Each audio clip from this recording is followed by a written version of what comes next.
Emoção e homenagens no sepultamento do ator Domingos Montanher. Noite de medo no Rio. Tiroteios se espalharam por várias comunidades e assustaram cariocas. Acidente mata 5 jovens em São Paulo. A pior estiagem dos últimos 20 anos ameaça o abastecimento de água no Distrito Federal.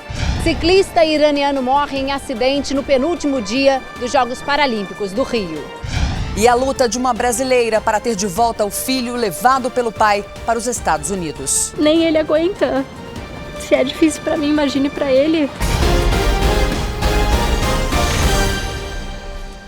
Boa noite. O Jornal da Record de hoje começa com a despedida ao ator Domingos Montanher, que foi numa cerimônia reservada para amigos e parentes em São Paulo. O ator foi velado num teatro da zona leste da cidade, onde nasceu e passou boa parte da vida. Fãs e curiosos ficaram do lado de fora. O homem que fez tanta gente rir no circo e se emocionar na televisão, hoje arrancou lágrimas. De amigos famosos, colegas de picadeiro e gente desconhecida.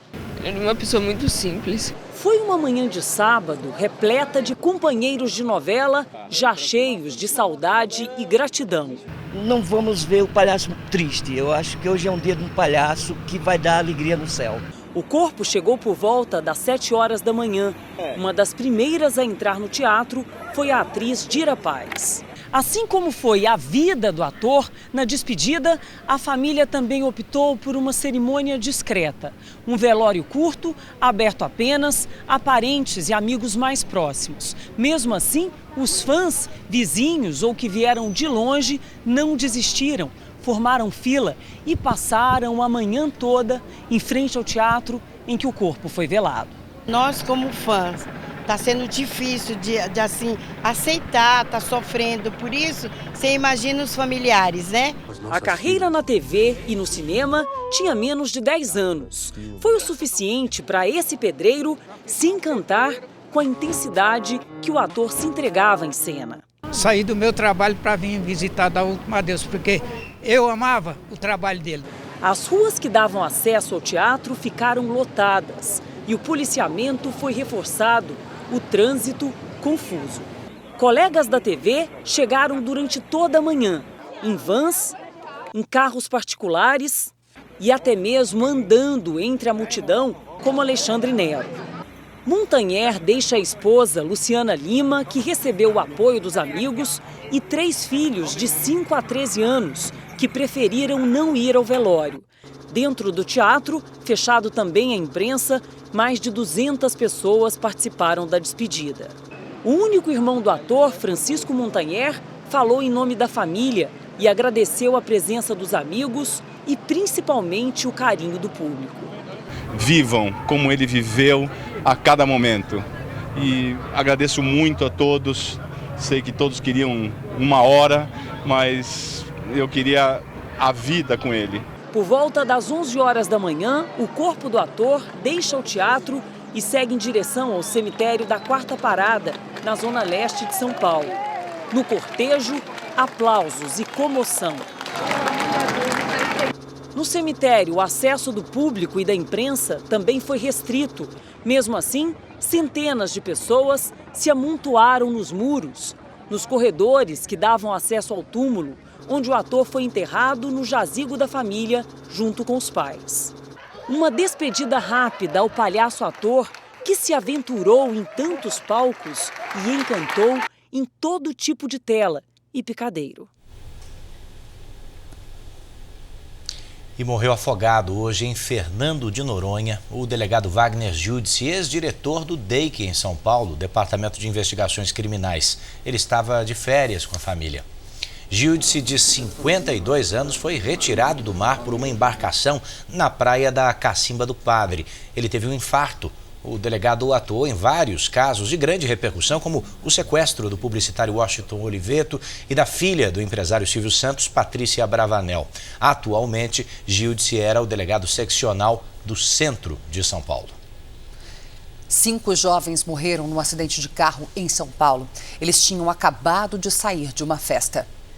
Essa foto foi tirada cerca de 1 hora antes do acidente que matou os 3 jovens e mais 2 garotas. Eles tinham idades entre 19 e 23 anos. Difícil, né? Saber que as 5 pessoas sempre andou com você, desde criança. Segundo testemunhas, o carro estava em alta velocidade. Bateu em um poste, capotou e atingiu outro poste que caiu em cima do veículo. O acidente aconteceu aqui nesta avenida da Zona Sul de São Paulo. Os 5 jovens haviam acabado de sair de uma festa na casa de amigos. A batida contra o poste foi tão forte que os 5 morreram na hora. No IML, a família do motorista não quis gravar entrevista. A tia de uma das vítimas parecia não acreditar. Se for confirmado que o motorista ingeriu bebida alcoólica, estava em alta velocidade... Então, vai fazer o que também? Morreu todo mundo? Os moradores dizem que na região há sempre acidentes. Tem racha de moto, tem racha de carro, de madrugada. Hoje mesmo eu viro à noite, né? Aí é muita coisa à noite. À noite você vê muita coisa errada. De São Paulo, vamos para o Rio de Janeiro, onde comunidades com UPPs registraram troca de tiros durante a noite e também a madrugada. Mais uma vez, hoje no Complexo do Alemão, 2 pessoas ficaram feridas e um corpo foi encontrado pela polícia. Nas imagens gravadas por moradores, traficantes correm pelas ruas do morro. Tiros são ouvidos. Logo depois, um grupo tenta fugir e é seguido por policiais do BOPE.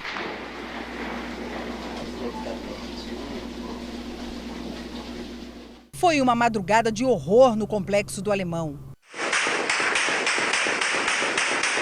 A tropa de elite da PM tinha acabado de deixar a comunidade ontem à noite quando os tiros começaram. O BOPE então voltou neste sábado e fez uma varredura em toda a região.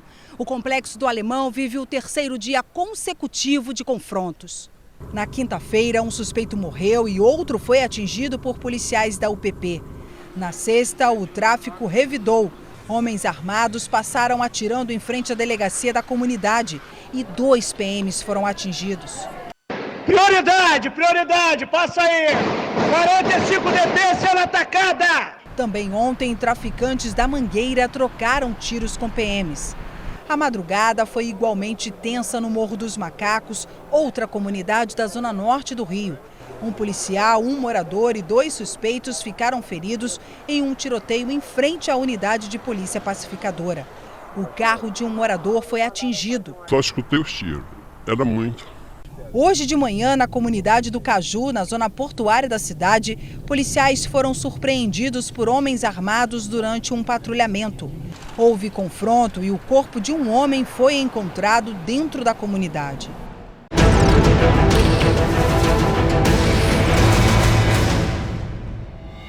Nos Estados Unidos, policial branco é flagrado atirando contra carro de adolescentes negros.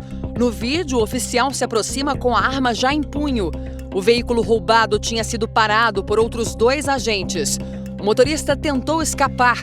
O policial abriu fogo. Atirou mais de 12 vezes contra os 6 jovens. 2 ficaram feridos. O incidente foi em 2013, mas só agora o policial foi indiciado por violação de direitos civis. A guerra na Síria, o frágil cessar-fogo no país está cada vez mais ameaçado e aumenta a tensão entre Estados Unidos e Rússia. No 5º dia do fim das hostilidades, os combates e bombardeios continuam em várias partes do país. Próximo à capital, Damasco, os confrontos entre tropas do governo e rebeldes nunca cessaram. No norte do país, em Alepo, epicentro do conflito, a ajuda humanitária ainda não chegou. Os caminhões da ONU, lotados de comida e remédios, estão parados na fronteira com a Turquia. A organização ainda espera a autorização do governo sírio para que os comboios possam seguir em frente. Pelo menos 250 mil pessoas vivem em condições precárias em Alepo. Mas a falta de avanços na trégua pode atrasar ainda mais a chegada de ajuda humanitária. E os Estados Unidos exigem que a Rússia intervenha. O ministro da Defesa russo afirmou que já são quase 200 violações desde segunda-feira e que os ataques se intensificaram nas últimas 24 horas. A Rússia disse estar disposta a prolongar o acordo de cessar-fogo, mas pediu que os Estados Unidos pressionem os grupos rebeldes para que respeitem a trégua. Moscou quer mais empenho dos americanos e disse que Washington será responsabilizado caso o acordo entre em colapso. Hoje, bombardeios da coalizão liderada pelos Estados Unidos mataram dezenas de soldados do governo, que pode ser mais um elemento de tensão numa guerra de tantos lados.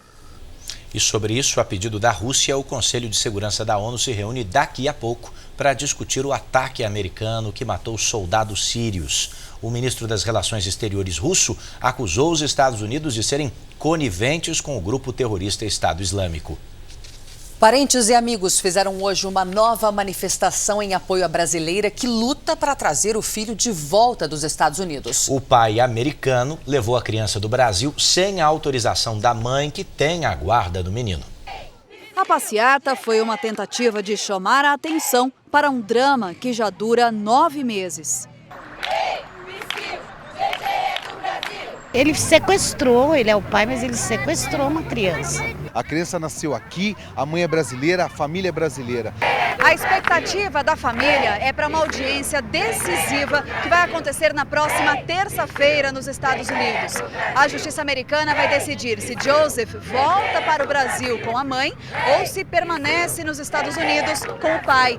A luta de Cíntia Pereira começou em dezembro do ano passado, quando o ex-marido americano fugiu do Brasil, levando o filho do casal, Joseph, de 5 anos.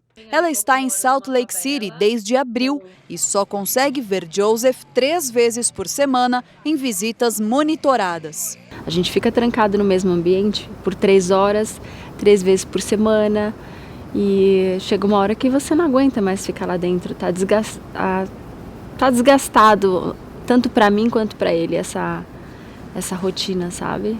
Cíntia e Gary se conheceram pela internet em 2007.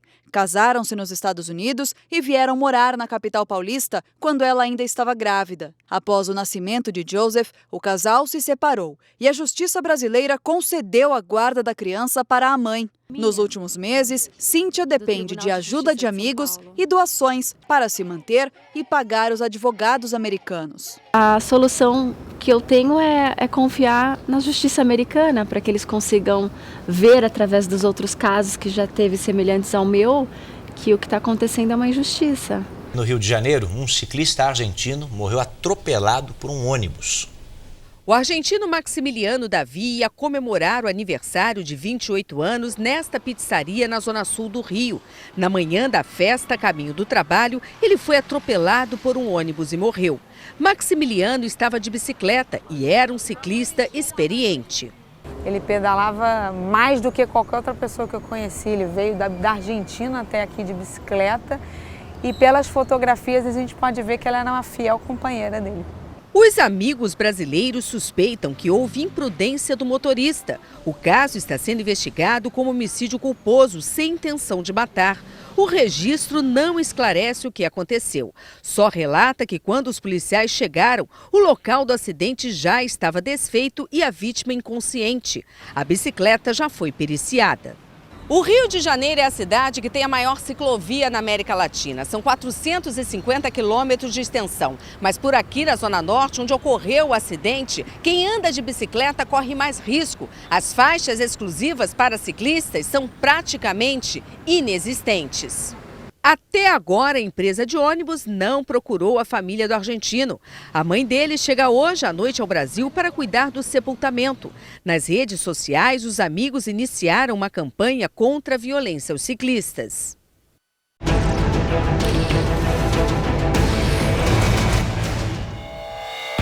Flagrante de acidente em Franca, interior de São Paulo. A motorista do carro avançou o sinal e atingiu a moto com 2 pessoas. Elas foram arremessadas até a calçada. A moto ficou presa embaixo do carro. Desesperada, a motorista desceu e acionou o resgate. As vítimas seguem internadas. Eleições americanas. Apesar de ficar afastada da campanha durante 3 dias, Hillary Clinton volta a ter vantagem nas pesquisas. A preocupação com a saúde da ex-primeira-dama não abalou a performance da candidata com o eleitorado. Ela aparece até 4 pontos percentuais à frente de Donald Trump. Já recuperada da pneumonia, Hillary participou de um programa de entrevistas. O apresentador e comediante Jimmy Fallon apareceu com uma máscara cirúrgica para brincar com a candidata. Em Miami, Donald Trump voltou a insinuar que Hillary poderia ser assassinada. Ao falar que a adversária defende leis mais duras para o porte de arma, sugeriu que os seguranças da democrata andassem desarmados. Ela não é contra, questionou o magnata, então tirem as armas deles e vamos ver o que acontece com ela. E aqui no Brasil, no penúltimo dia de competições dos Jogos Paralímpicos, nosso país garantiu mais 2 ouros. Olha, no futebol de 5, com vitória sobre o Irã, e também nos 100 metros lá na natação com Daniel Dias. Só que o sábado teve um acidente trágico. O ciclista iraniano Bayman Gulbarnezad sofreu um acidente na prova de estrada da classe C4. Logo na primeira volta, ele caiu durante uma descida e bateu forte com a cabeça. O atleta, de 48 anos, foi socorrido e levado para o hospital com traumatismo craniano, mas no caminho sofreu uma parada cardíaca e não resistiu. Se a morte do ciclista iraniano trouxe tristeza, as Paralimpíadas, no geral, foram marcadas por belas histórias. E se os atletas encantaram o público, o apoio da torcida foi como uma medalha para os competidores. Até a experiente Terezinha Guilhermina, bronze na prova dos 400 metros e prata no revezamento 4x100, se emocionou com o apoio. Foi surreal, foi muito melhor, muito mais inesquecível, muito mais alegre do que foi em Londres. Silvânia Correia, ouro no salto em distância, começou no esporte por causa de uma bolsa de R$300 que ela usava para sustentar a filha. O maior legado, além das medalhas e dos títulos, é que o impossível não existe, meu amigo. Acredite, lute atrás e corra atrás. O funcionário de uma maternidade no interior de Minas Gerais está sendo tratado como um herói. E merece. Ele teve um reflexo tão rápido e evitou a queda de um bebê recém-nascido na recepção de um hospital. O homem é recepcionista de uma maternidade no interior de Minas Gerais. Essa semana ele precisou agir rápido para evitar que um recém-nascido caísse de uma altura de quase 2 metros. Os pais da criança estavam saindo do hospital quando o acidente aconteceu. A cadeirinha tipo bebê conforto foi colocada sobre o balcão da recepção, enquanto o casal assinava os papéis.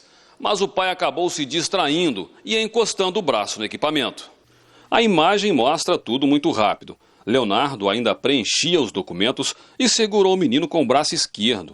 Eu escutei a voz do pai. Meu Deus, pega. Aí, quando eu escutei essa voz, já virei, que já sabia que não era nada de agradável, né? Aí virei, no que eu virei, já vi a criança caindo. Aí, o primeiro impulso que tive foi de tentar evitar a queda, né? E graças a Deus, consegui, né? E que tudo não passou de um susto. As cadeirinhas do tipo bebê conforto são usadas para a segurança de crianças com até 13 quilos. O cinto deve ficar afivelado. No carro, o equipamento precisa ser instalado de forma que o recém-nascido fique de costas para os bancos da frente. De forma que, ao sofrer uma freada brusca, ele não causa tanto impacto ao tórax da criança. A estiagem que atinge o Distrito Federal fez os reservatórios d'água caírem pela metade. Tá aí uma situação que não se via em Brasília há 20 anos. Com as torneiras completamente secas, o bar do Seu Martinho já contabiliza prejuízo. A gente fica sem atender o cliente, a gente pede para ele passar depois, uma outra hora, porque não tem como. São quase 90 dias sem chuvas, o que levou a Defesa Civil a declarar estado de alerta por conta da estiagem e baixa umidade do ar, que esta semana chegou próximo dos 15%. O nível dos 2 reservatórios que abastecem a região caiu pela metade, o que não ocorria há 20 anos. O governo do Distrito Federal prevê construir 3 reservatórios na região, mas as obras só devem ser concluídas em 2018. Enquanto isso, a Agência Reguladora de Águas já acena com a possibilidade de autorizar um aumento na tarifa mensal. O aumento da tarifa é uma tarifa de contingência e o objetivo principal é realmente fazer com que diminua o consumo propriamente dito de água. O abastecimento está garantido apenas para os próximos 2 meses. Como medida preventiva, a empresa que cuida da água do Distrito Federal já diminuiu o fornecimento em várias regiões, e vem orientando os moradores a reduzir o consumo e combater o desperdício. Ainda assistimos pessoas com mangueira na rua, lavando calçada, lavando carros. Enfim, nós ainda temos um comportamento como se tivéssemos toda a água do mundo. Não só em Brasília. Dia de clássico paulista no Brasileirão. O Corinthians não conseguiu superar o líder, Palmeiras. A torcida se revoltou e a diretoria demitiu o técnico Cristóvão Borges. A torcida única do Corinthians queria incendiar o jogo. Só que Moisés calou o estádio. Ele insistiu na jogada e fez Palmeiras 1-0. A superioridade do Verdão foi irritando quem estava na arquibancada. O presidente do time virou alvo das críticas. E a torcida do Corinthians, que começou apoiando a equipe, terminou o primeiro tempo em um confronto com a polícia, depois da retirada de uma faixa de uma torcida organizada. A grade que delimita a torcida teve que ser recolocada para evitar uma invasão de campo. No segundo tempo, o Palmeiras continuou melhor e o zagueiro Mina ampliou a vantagem. Palmeiras 2-0. Depois do segundo gol do Palmeiras, mais confusão, desta vez neste ponto do estádio. Enquanto alguns torcedores já iam embora, outros tentaram invadir os camarotes, onde estava o presidente do Corinthians. Policiais tentaram impedir que as portas de vidro fossem quebradas, mas a torcida foi para cima. Os policiais reagiram e o clima ficou quente até o final do jogo. O presidente do Corinthians, Roberto de Andrade, ainda pediu desculpas por ter ofendido alguns torcedores. Pedir desculpas a alguns torcedores que estavam na área VIP Oeste ali, que se voltaram para minha pessoa com reclamação. E ainda em resposta à torcida, o presidente anunciou a demissão do técnico Cristóvão Borges. Comunicar a todos que o treinador Cristóvão não trabalha mais conosco. A Rússia inaugurou hoje um relógio digital com a contagem regressiva para a Copa do Mundo de 2018, que vai acontecer em Sochi. Dezenas de pessoas compareceram à festa e tiraram fotos. Faltam 635 dias para o Mundial. O Jornal da Record especial de sábado termina aqui. O conteúdo dessa edição está disponível na íntegra no R7 Play. Muito obrigada pela sua companhia. Depois da propaganda eleitoral, você fica com o programa da Sabrina, que recebe no palco Rodrigo Faro e Vera Viel. Uma ótima noite para você. Boa noite e um excelente domingo.